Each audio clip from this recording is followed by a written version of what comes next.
October, November 2024 paper T2 question number 5 states that some glass lenses are converging lenses and the other are diverging lenses. Draw the cross section of a diverging lens. तो diverging lens का cross section banana I think is very easy. हमने lecture में discuss किया था both of the lenses को.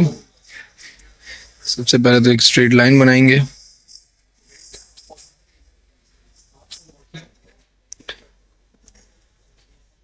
ये आपके पास diverging lens का क्रॉस सेक्शन एरिया बन जाएगा समवेयर अराउंड दीज लाइंस. ठीक है, पेंसिल से बनाइएगा अच्छा सा. मैंने अभी फिलहाल रफ बनाया. ये डाइवर्जिंग लेंस था. ठीक है, अच्छा. Figure 5.1 shows the cross section of a converging lens and the principal axis and the two principal focuses f1 and f2 on a full scale diagram. The student places an object of 2.1 centimeter as a distance of 3 centimeter from the center of the lens. Determine the focal length. Focal length को determine करना है. One box is of 1 centimeter. तो हमारी जो focal length है that is 1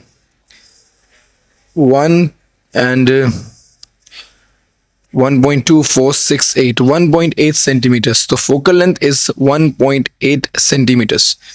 On figure 5.1, draw a vertical arrow of height 2.1 centimeters that is 3 centimeters from the center of the lens and label the arrow O. The arrow of is the object. अच्छा, 3 centimetre दूर 2.1 centimetre height का object बनाना है. This is 3 centimeter from the lens क्योंकि 1 2 3 and this object is of 2.1 centimeter. तो ये हमारे पास 2 and each small box is of 2.2 centimetre. तो इसके बिल्कुल हाफ में सेंटर में बनाऊंगा. अच्छा, तो यहाँ पे इसका एरो भी बना देते हैं.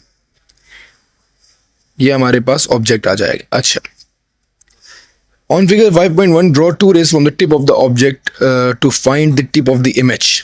2 लाइट रेज बनाने के लिए आती है पेपर में. एक लाइट रेज स्ट्रेट जाती है and it passes from the focal principal focus से पास करती है. And the second ray goes from the optical center and it remains undeviated.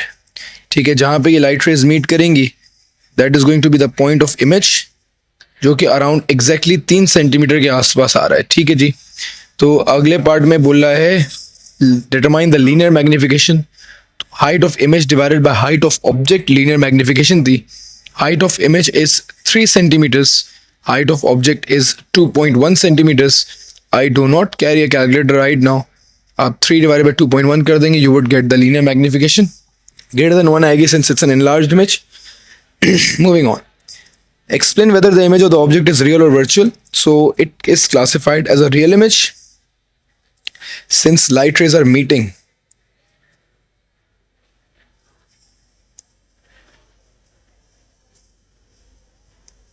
क्योंकि light rays meet in reality, therefore ये एक real image होगी. जो लाइट रेज मीट करती हैं रियलिटी में तो इमेजेस जो प्रोड्यूस होती हैं they are called real images. ठीक है, ऑन दैट नोट